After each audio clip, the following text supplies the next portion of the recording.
Hello guys, कैसे हैं आप सभी लोग। आप सभी लोगों का एक बार फिर से स्वागत है आपके इस फेवरेट यूट्यूब चैनल बायोलॉजी के नोट्स पे। मैं हूं धर्मेंद्र कुमार प्रजापति और सबसे पहले आप सभी लोगों को मेरे तरफ से जय हिंद एवं वंदे मातरम। पिछले क्लास में मैं आप लोगों को डाइजेस्टिव सिस्टम यानी पाचन तंत्र के बारे में पढ़ाया हुआ था।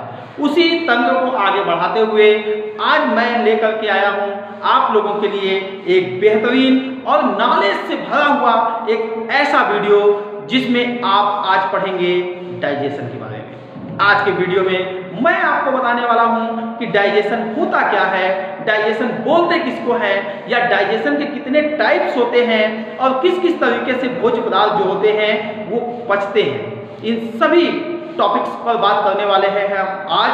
तो जल्दी से चलिए शुरू करते हैं आज का एक इम्पॉर्टेंट टॉपिक जिसका नाम है पाचन यानी कि डाइजेशन। डाइजेशन हिंदी में इसे पाचन बोलते हैं।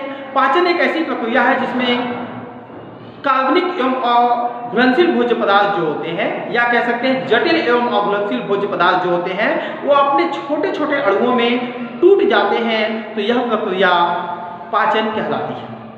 हम कह सकते हैं कि जो भी भोज्य पदार्थ हम लोग ग्रहण करते हैं क्या वो पेस्ट के फॉर्म में होता है? जी बिल्कुल नहीं। हम लोग खाते हैं चावल, हम लोग खाते हैं रोटी, हम लोग खाते हैं पिज्जा, बर्गर या तमाम प्रकार के ऐसे फूड पार्टिकल्स जो हम लोग खाते हैं, वो पहले तो कॉम्प्लेक्स स्ट्रक्चर का होता है, बड़े बड़े साइज का होता है, और ये जो है वाटर में इनसॉल्युबल भी होते हैं, यानी इन्हें अगर हम जल में घोलें तो ये जल में घुलनशील भी नहीं होते हैं।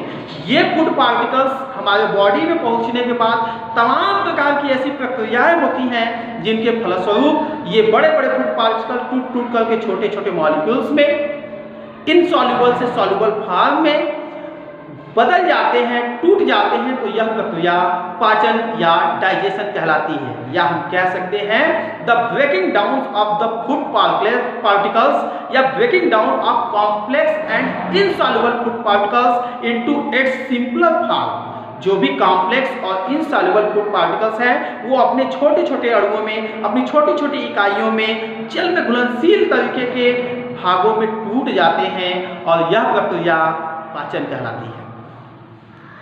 पाचन की जो प्रक्रिया है ये हमारे बॉडी में दो तरीके से होती है, जिसे हम लोग पाचन के प्रकार के नाम से जान सकते हैं कि पाचन कितने प्रकार का होता है।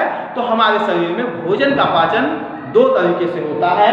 जो फर्स्ट है वो है फिजिकल डाइजेशन यानी कि भौतिक पाचन, और दूसरा जो है वो है केमिकल डाइजेशन यानी कि रासायनिक पाचन।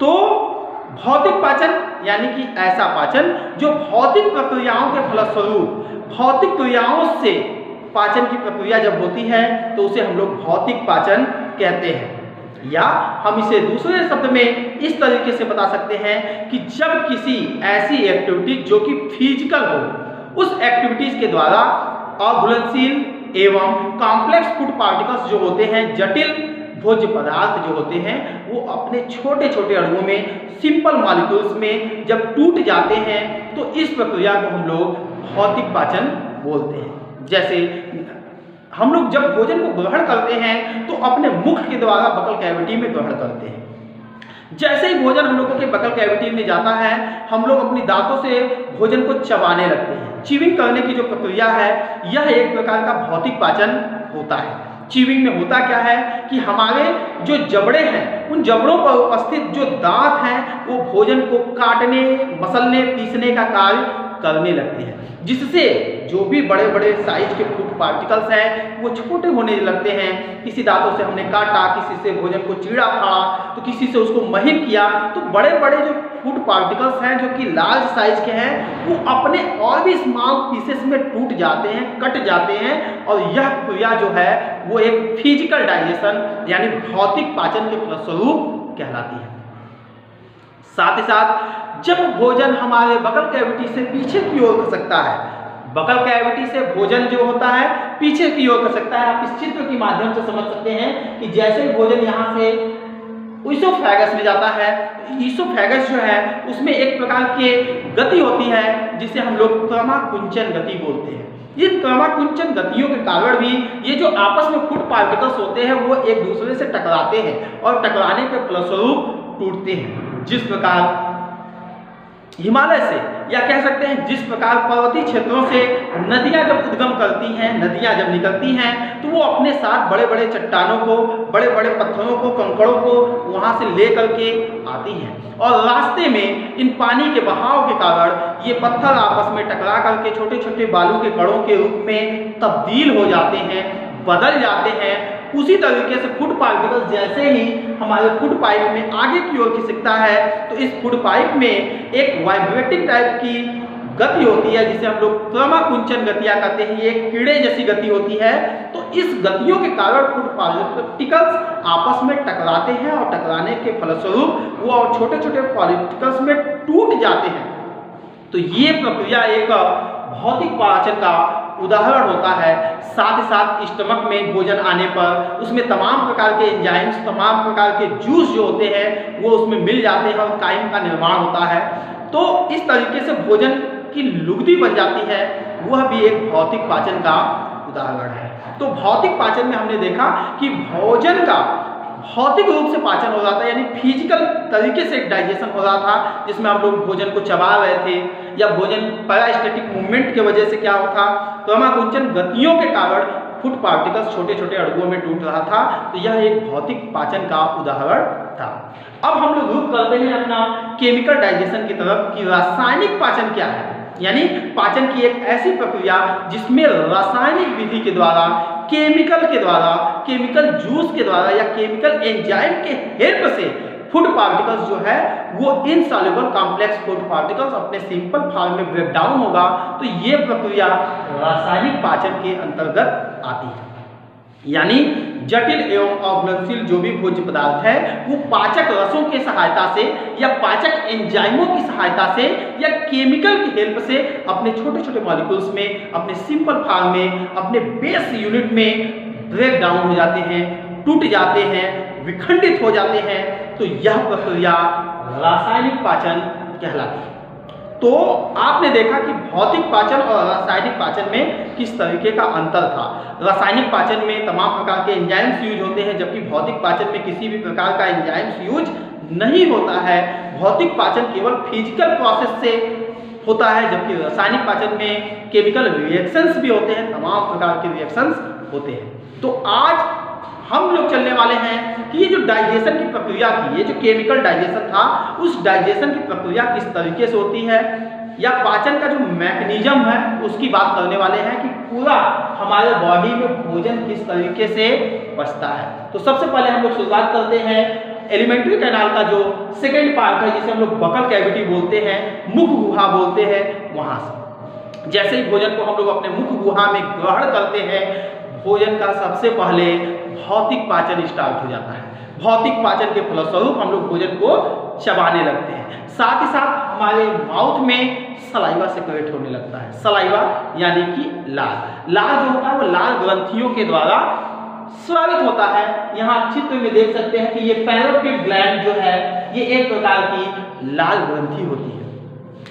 लाल ग्रंथियां वैसे तो हमारे माउथ में दो तरीके की पाई जाती है। एक होती है लघु या सहायक लाल ग्रंथियां जो हमारे होठों के अगल बगल पाए जाते हैं, और इनसे अल्प मात्रा में सलाइवा यानी कि लाल स्रावित होता है, जो मुख को नम बनाए रखने के लिए हमेशा हमारे माउथ को मॉइस्चर देने का काम करते हैं। जबकि मनुष्य में 3 जोड़ी यानी कि 6 संख्या में प्रधान या दीर्घ लाल ग्रंथियां भी होती हैं, जिनसे लार्ज अमाउंट में सलाइवा यानी कि जो रस है, कौन सा रस, लाल जिसकी बात हम लोग कर रहे हैं, वो स्रावित होता है और ये भोजन के डाइजेशन में अपना हेल्प करता है, भोजन को निगलने में सहायता करता है, भोजन को लसलसा बनाता है।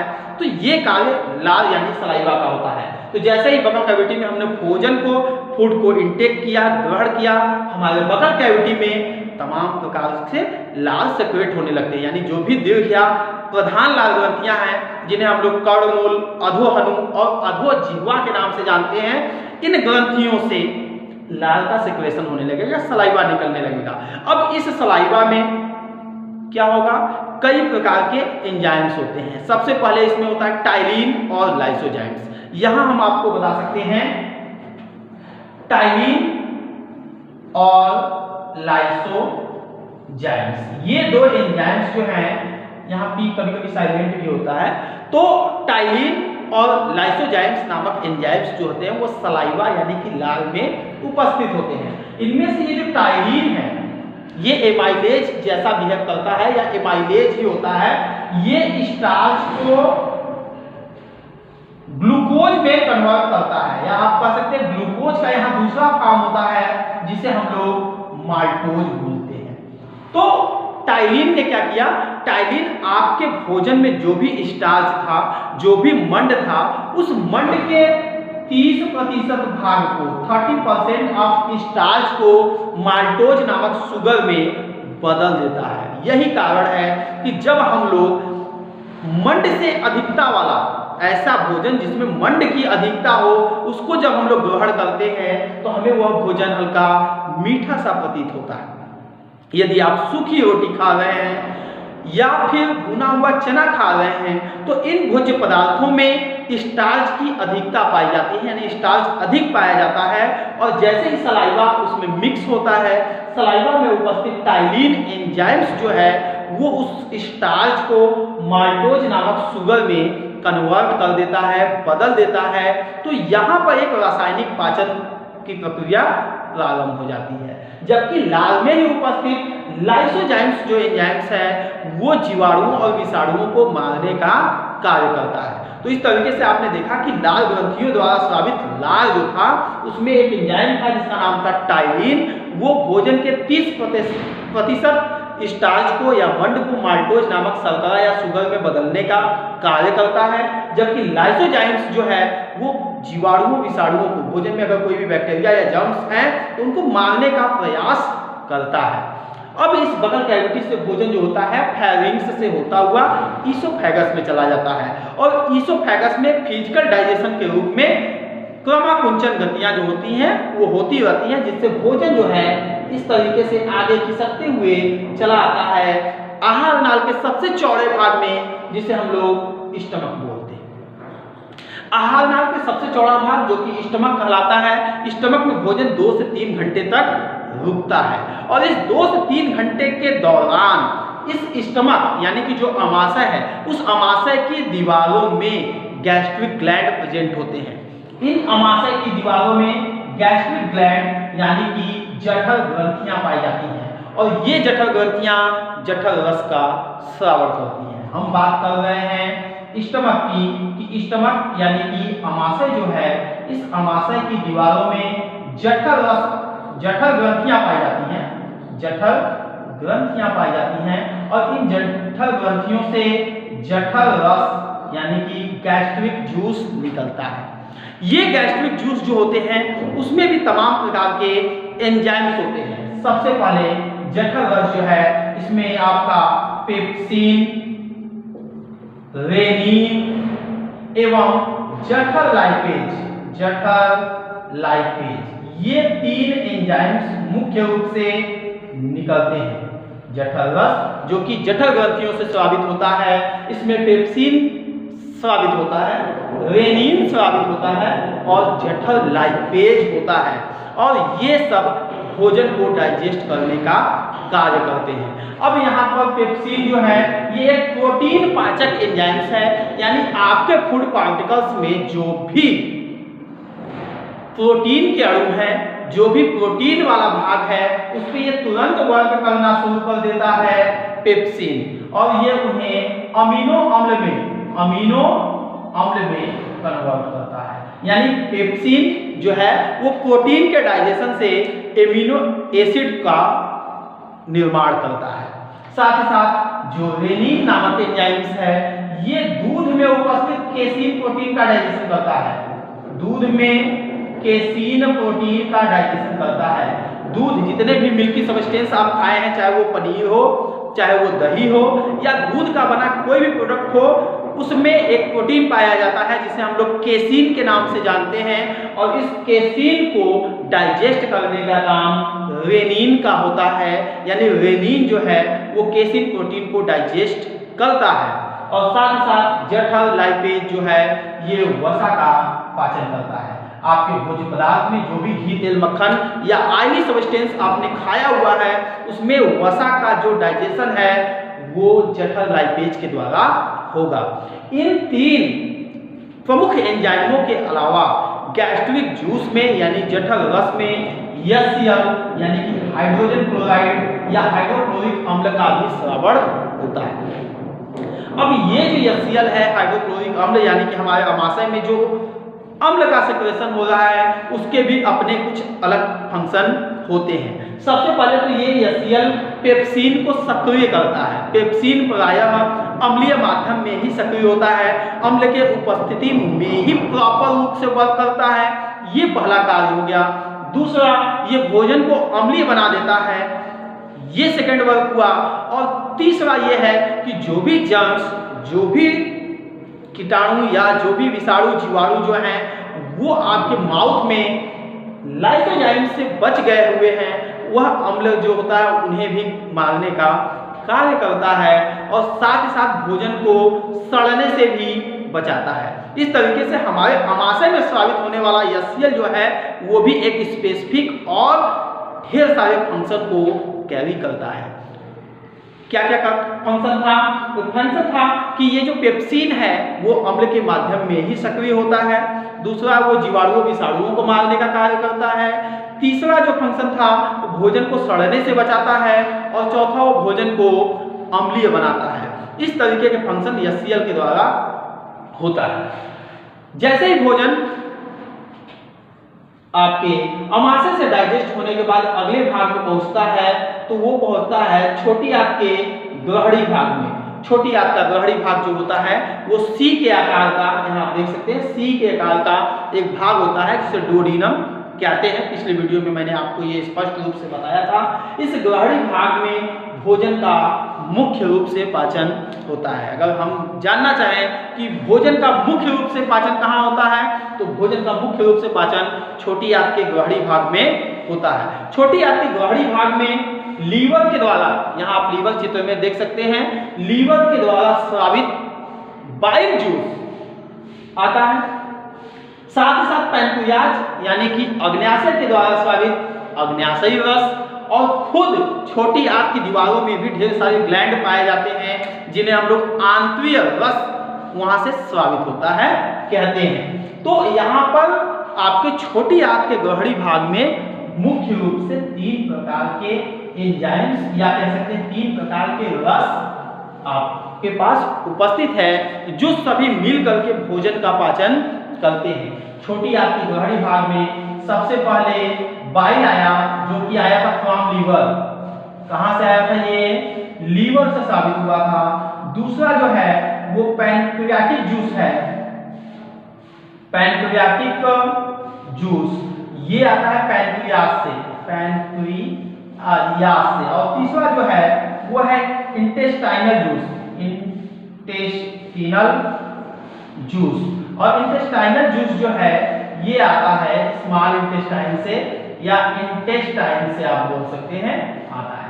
और ये तीनों जूस आपस में मिल करके भोजन का कंप्लीट रूप से डाइजेशन कर देते हैं। अगर हम बात करें कि बाइल जूस क्या करता है तो बाइल जूस में किसी भी प्रकार का एंजाइम उपस्थित नहीं होता है, फिर भी इसका वर्क है। वर्क ये है कि बाइल जूस जो है आपका भोजन अमाशय में HCl के प्रभाव के कारण एसिडिक हो गया था, अम्लीय हो गया था, उस अम्ल के प्रभाव को ये नष्ट करता है।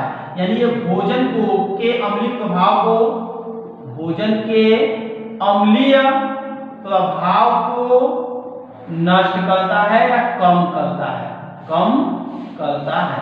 ये भोजन के अम्लीय प्रभाव को कम कर देता है। यानी कि जो भी स्टमक में आपका भोजन एसिडिक नेचर का हो गया था, ये बेसिक सॉल्यूशन है, एक बेसिक जूस होता है जिसके वजह से एसिड और बेस रिएक्ट करके सॉल्ट बना देते हैं और यहाँ पर अम्ल का प्रभाव समाप्त हो जाता है।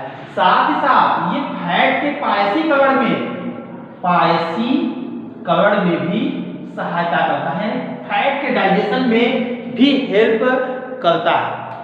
इसके बाद वहीं पर आया हुआ था पैनक्रियाटिक जूस।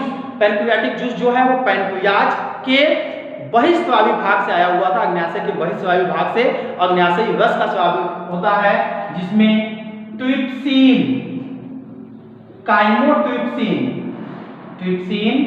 काइमोट्रिप्सिन एवं लाइपेज एंजाइम्स उपस्थित होते हैं, जो कि क्रमशः एक दूसरे का पाचन करते हैं। ट्रिप्सिन प्रोटीन को डाइजेस्ट करता है, काइमोट्रिप्सिन भी प्रोटीन को डाइजेस्ट करता है, जबकि लाइपेज जो है वो वसा का विखंडन करके फैटी एसिड्स या वसी अम्ल का निर्माण करता है। साथ ही साथ इंटेस्टाइनल जूस, जो कि इंटेस्टाइन से सेक्रेट होता है, छोटी आंत की दीवारों से स्रावित होता है, और छोटी आंत की दीवारों से स्रावित होने वाला जो इंटेस्टाइनल जूस है, इसमें भी आपका इरेप्सिन और तमाम प्रकार के एंजाइम्स होते हैं, जो कि भोजन को डाइजेस्ट करने का कार्य करते हैं। इरेप्सिन प्रोटीन का डाइजेशन करता है।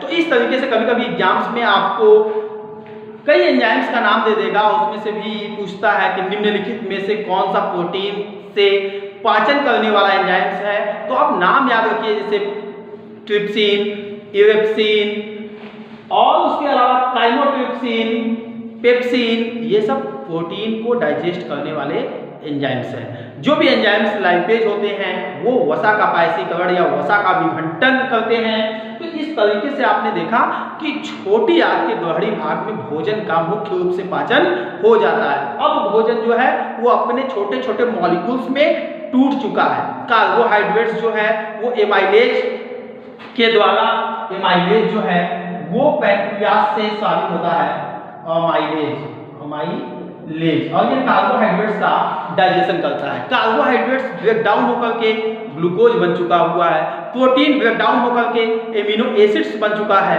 फैट डाइजेस्ट होकर के फैटी एसिड्स बन चुका है। तो इस तरीके से आपके भोजन में जो भी फूड पार्टिकल्स कॉम्प्लेक्स थे, अब वो ब्रेक डाउन होकर के टूट करके अपने सबसे सरलतम अणुओं में, जल में घुलनशील प्रकार के अणुओं में टूट गए होते हैं, और यह प्रक्रिया आपका डाइजेशन कहलाती है, पाचन कहलाती है। पूर्ण रूप से प्रलय आ चुका है भोजन में। अब इसके बाद की प्रक्रिया भी हम लोग जानना चाहेंगे कि भोजन जो है वो पूरी तरीके से डाइजेस्ट हो चुका है, तो उसके बाद क्या होगा। अब इसके बाद होगा एब्जॉर्प्शन। एब्जॉर्प्शन की प्रक्रिया जो होती है, अवशोषण, वो छोटी आंत में ही होता है। छोटी आंत का ड्यूोडेनम के आगे की भाग जब हम लोग जाएंगे, जिसे हम लोग जेजुनम और इलियम के नाम से जानते हैं।